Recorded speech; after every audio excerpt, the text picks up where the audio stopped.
नमस्कार दोस्तों, SR group passion education में आप सभी का स्वागत है। देखिए साथियों, अपना एक पेपर हो चुका है साइकोलॉजी का और आज है हिंदी का। आप लगातार अभ्यास करते रहें साथियों इन पेपरों का, बहुत ज़्यादा इनसे आपको लाभ प्राप्त होगा। सभी विषयों का करवाने का पूरा प्रयास रहेगा अपना, तो लगातार जारी रखें और इसी प्रकार का पेपर आएगा साथियों। 30 में से आपके कितने क्वेश्चन सही हुए हैं ये कमेंट अवश्य ही कीजिएगा। पहला प्रश्न है साथियों आज का, प्राथमिक स्तर पर बच्चों की भाषा शिक्षा के संदर्भ में निम्नलिखित में से कौन सा कथन असत्य है। इन 4 कथनों को आप आराम से पढ़ेंगे और इनमें से आपको एक चूज करना है जो असत्य है। प्राथमिक स्तर यानी 5वीं कक्षा तक के बच्चों की बात हो रही है और बच्चों की भाषा शिक्षा के संदर्भ में आपको बताना है इनमें से।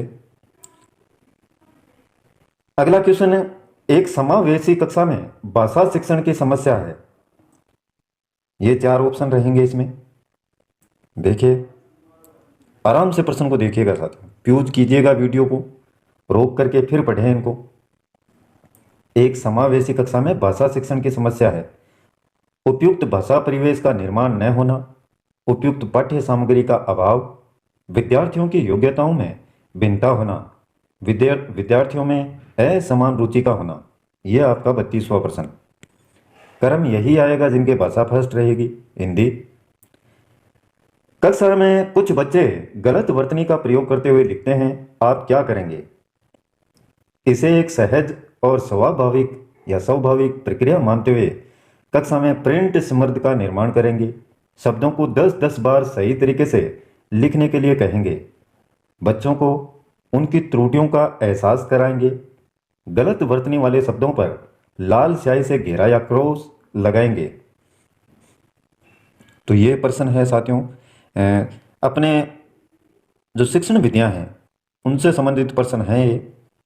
इनको आराम से कीजिएगा, ये सही लगभग विद्यार्थियों के होते हैं, थोड़ा सा अगर दिमाग लगाया जाए तो।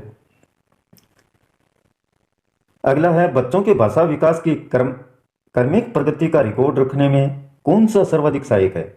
शिक्षक डायरी, पोर्टफोलियो, लिखित परीक्षा की उत्तर पुस्तिकाएं और नोटबुक। आपको आंसर अपनी कॉपी में लिखने हैं, यहां पर कमेंट नहीं करना है। फिर चैनल पर विजिट करेंगे आप तो कम्युनिटी टैब एक ऑप्शन होता है, वहां पर आपको रात 8 बजे के लगभग आंसर की दे दी जाएगी। इतने में आप अच्छे से इसको करें पेपर को। प्राथमिक स्तर पर बच्चे किस प्रकार की कविताएं पसंद करते हैं, जो तुकांत न हो, जो कोई सीख देती हो, जिनमें लयात्मकता हो, जो अनिवार्य रूप से राजा रानी से जुड़ी हो। तो इसको देखिए आप, जहां भी आपको ऐसा लगे कि फास्ट हो रहा है वीडियो तो वहां रोकें वीडियो को और फिर देखें।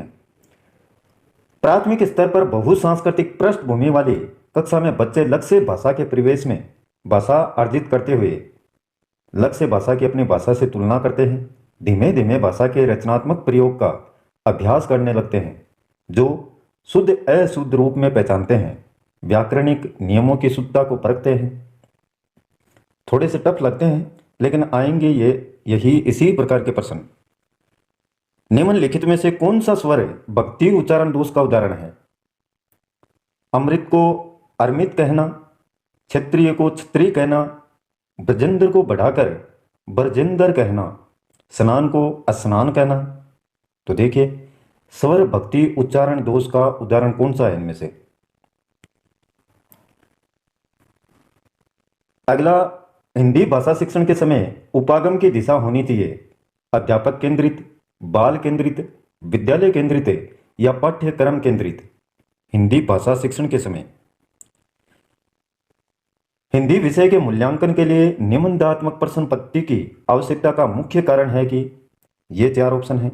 छात्रों को संपूर्ण पाठ्यक्रम का अध्ययन नहीं करना पड़ता, छात्र को प्रश्न कम करने पड़ते हैं, छात्रों को मौलिक अभिव्यक्ति का पूर्ण अवसर प्राप्त होता है, छात्रों को नकल करने का अवसर कम मिलता है।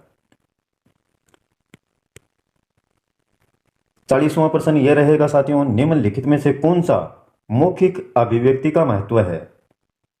ये 4 ऑप्शन हैं, इनको आराम से पढ़ें और फिर उत्तर देने का प्रयास करें। थोड़े से ऑप्शन कम पढ़े जाएंगे साथियों, आप रोकिएगा वीडियो को जिससे समय वीडियो में कम लगे।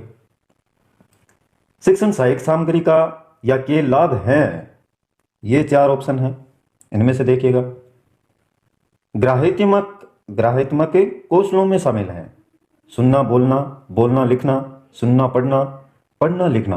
ग्राह्यत्मक कौशलों में जिनको ग्रहण किया जाता है, ग्राह्यत्मक का मतलब यही होता है। तो देखिएगा, अच्छा प्रश्न है ये। अगला प्रश्न है, राहुल को जब भी कक्षा में उत्तर देने के लिए कहा जाता है वह अकलाने लगता है, इसका क्या कारण हो सकता है। इनमें से 4 में से देखेंगे।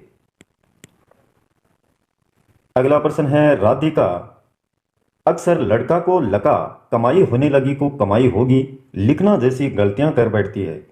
यह इस ओर संकेत करता है कि राधिका ध्यान से नहीं लिखती, उसके लेखन के स्तर में सुधार की आवश्यकता है। राधिका को मात्राओं का ज्ञान नहीं है। राधिका के विचारों की तेज गति के साथ उसकी लेखनी नहीं चल पाती। अगला प्रश्न है साथियों, पाठ पढ़ने पढ़ाने के बाद किस तरह के सवाल बच्चों की समझ का मूल्यांकन करने में सहायक नहीं होते हैं। यदि तो वाले प्रश्न, पढ़े गए पाठ से जोड़ते हुए अपने निजी अनुभवों को व्यक्त करने वाले प्रश्न, क्यों कैसे वाले प्रश्न, क्या शिक्षा मिलती है वाला प्रश्न। तो देखिएगा, इसमें थोड़ा सा अपने दिमाग का इस्तेमाल करेंगे इसमें। अगला प्रश्न है, ये इस प्रकार का देखिए साथियों, एक निम्नलिखित गद्यांश को ध्यानपूर्वक पढ़कर इस पर आधारित प्रश्नों के उत्तर दीजिए। तो ये आप एक बार पढ़िएगा, इसको थोड़ा सा रोकिएगा वीडियो को, पहले इसको पढ़ना है और उसके बाद में ये जो नीचे प्रश्न दिए गए हैं इनको करना है आपको। देखिए 46वां प्रश्न अपन देखते हैं, आप इसको रोक के पढ़ना पहले पूरा। प्रस्तुत गद्यांश का सर्वाधिक उपयुक्त शीर्षक क्या हो सकता है। इनमें से प्रस्तुत गद्यांश के अनुसार भारत के आर्थिक विकास की मुख्य चुनौती निम्नलिखित में से कौन सी नहीं है। ये 4 ऑप्शन हैं, जनसंख्या वृद्धि, आर्थिक विषमता, भ्रष्टाचार या बेरोजगारी। पहले इसको पढ़ना है साथियों, जब इसको आप अच्छे से पढ़ लेंगे तो आराम से इन प्रश्नों के उत्तर दे पाएंगे। 48 का प्रश्न है, देश एवं समाज की वास्तविक प्रगति के लिए क्या आवश्यक है। ये ऑप्शन है, सामाजिक चुनौतियों का शीघ्र समाधान, भारत की आर्थिक वृद्धि, आर्थिक चुनौतियों का शीघ्र समाधान, आर्थिक विकास को समुचित गति देना। 49 का प्रश्न यह है, देश के आर्थिक विकास को समुचित गति देने के लिए हमें क्या करना होगा। गरीबी को कम करने में किससे मदद मिलेगी। ये 4 ऑप्शन देखिएगा इसको, सरकारी योजनाओं के क्रियान्वयन से, भ्रष्टाचार को दूर करने से, नारी शोषण कम करने से, बेरोजगारी को कम करने से। और 51 का प्रश्न है, दंड प्रक्रिया में कौन सा समास है। इनमें से देखिएगा, दंड प्रक्रिया। बहुत ही शानदार पेपर है साथियों। 52 से 60 जो प्रश्न है अगले, ये आपको इसके लिए इसको पढ़ना पड़ेगा। निम्नलिखित गद्यांश को ध्यानपूर्वक पढ़कर इस पर आधारित प्रश्नों के उत्तर दीजिए। तो यहीं पर वीडियो को फ्यूज कीजिए, अच्छे से एक बार इसको पढ़ें, समझें और उसके बाद में आंसर दीजिएगा। इसमें से पहला प्रश्न रहेगा 52 का, कौन सा कथन असत्य है। इनमें से 4 में से। 53 का प्रश्न है, सफलता की राह आसान हो जाती है ईश्वर की कृपा के बाद, आत्मविश्वास बढ़ने के बाद, गुरु की कृपा के बाद, माता पिता की कृपा के बाद। और 54 का प्रश्न है साथियों, स्वावलंबी व्यक्ति समाज में प्रतिष्ठा का पात्र क्यों होता है। ये 4 ऑप्शन है। सभी ऑप्शन पढ़ेंगे साथियों तो वीडियो बहुत ज़्यादा लंबा बनेगा और उसमें समय व्यतीत होगा फिर, तो आप आराम से इसको फ्यूज कर करके देखें। 55 का प्रश्न है, स्वावलंबन ने ही मनुष्य को पशुओं से अलग किया है, इस कथन का तात्पर्य इनमें से क्या होगा। 56 का प्रश्न है साथियों, प्रस्तुत गद्यांश का सर्वाधिक उपयुक्त शीर्षक है निम्नलिखित में से क्या होगा। ये 4 ऑप्शन हैं, इनमें से आप देखिएगा, पहले गद्यांश को पढ़ना है आपको। यथासंभव में कौन सा समास है? अव्ययी भाव, तत्पुरुष, कर्मधारय या द्वंद्व? 58 का प्रश्न है, मनुष्य रोजगार की तलाश में कब लगता है? विद्यार्थी जीवन की समाप्ति पर, आर्थिक जरूरत होने पर, गृहस्थ जीवन प्रारंभ करने से पहले या उपरोक्त में से कोई नहीं। स्वावलंबन का संधि विच्छेद है, आपको करना है, नीचे दिए हुए हैं, इनमें से क्या है?